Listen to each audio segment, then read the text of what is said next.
आपण 33 कोटीपासून ऐकत आलोय, त्याचा हिशोब कधीच कोणी घेतलेला नाही आणि तो आपल्या देशात 70 वर्षापासूनचा हिशोबच घेता येत नाही आपल्याला।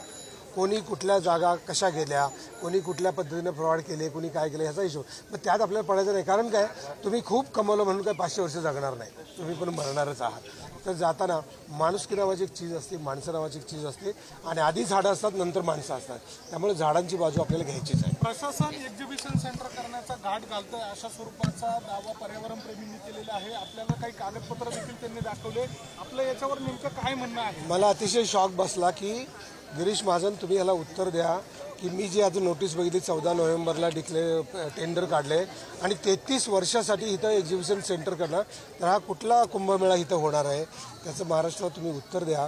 म्हणजे मला जे दिसलं समोर त्याच्यातनं असं वाटतं की पालकमंत्री आहात तर तुम्ही याची उत्तर द्या। तुम्ही नाशिककरांचा अपमान करू नका, माणसाचा अपमान करू नका आणि झाडांचा तर अजिबातच करू नका। सर, कुंभमेळ्यासाठी पर्यायी जागेचा वापर करावा अशी एक मागणी होते। मागच्या वर्षी कुंभमेळा इथेच मागच्या वेळेस इथेच भरलेला होता, आपलं यावर काय मत? अभिनेते सयाजी शिंदे हे नाशिकमधून माध्यमांशी संवाद साधतायत।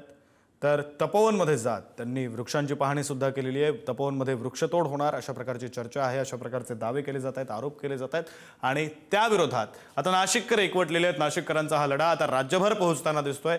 उद्धव ठाकरे यांनी पत्रकार परिषदेत हा मुद्दा मांडला होता। आता सयाजी शिंदे जे अभिनेते आहेत, अजित पवारांच्या राष्ट्रवादीमध्ये आहेत आणि सोबतच वनराई फाउंडेशन नावाची त्यांची संस्था आहे, ज्या संस्थेला सह्याद्री देवराई फाउंडेशन म्हणून सुद्धा ओळखले जातं, जी संस्था निसर्गासाठी काम करते, त्या संस्थेच्या माध्यमातून त्या संस्थेचे सयाजी शिंदे हे सुद्धा नाशिकमध्ये पोहोचलेत आणि त्यांनी सुद्धा वृक्षांची पाहणी केलेली आहे। नाशिककरांशी त्यांनी संवाद साधलाय। जर वृक्षतोड झाली तर आम्ही शांत बसणार नाही असा इशारा सुद्धा त्यांनी दिलेला आहे। आधी झाडं असतात नंतर माणसं असं वक्तव्य सुद्धा सयाजी शिंदे यांनी यावेळी माध्यमांशी बोलताना केलेलं आहे। एक्झिबिशन सेंटरच्या टेंडरवर महाजनांनी उत्तर द्यावं अशी मागणी आता सयाजी शिंदे यांनी केलेली आहे। तर आधी झाडं असतात आणि नंतर माणसं असतात असं सुद्धा सयाजी शिंदे यांनी म्हटलेलं आहे। जर वृक्षतोड झाली तर आम्ही शांत बसणार नाही अशा शब्दात सयाजी शिंदे यांनी सरकार आणि प्रशासनाला थेट इशारा सुद्धा दिलेला आहे। नाशिकच्या तपोवनमध्ये जात सयाजी शिंदे यांनी झाडांची पाहणी केली आणि त्यावेळची ही दृश्य आपण पाहतोय।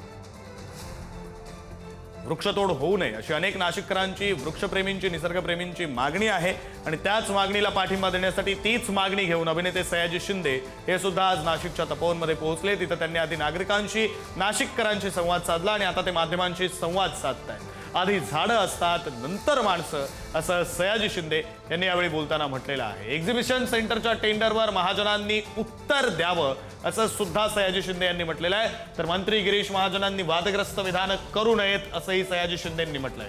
वृक्षतोड झाली तर आम्ही शांत बसणार नाही या शब्दात सयाजी शिंदे यांनी सरकारसह प्रशासनाला सुद्धा इशारा दिलेला आहे।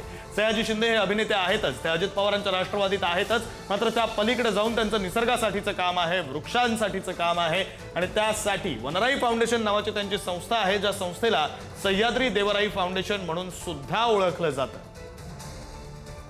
आणि ही आत्ताच्या क्षणाची लाईव्ह दृश्य आपण पाहतोय नाशिकच्या तपोवनमधून, जिथं वृक्षतोडीला विरोध करण्यासाठी म्हणून अभिनेते सयाजी शिंदे पोहोचले। आधी त्यांनी नागरिकांशी, नाशिककरांशी संवाद साधला आणि त्यानंतर आता ते माध्यमांशी संवाद साधतात।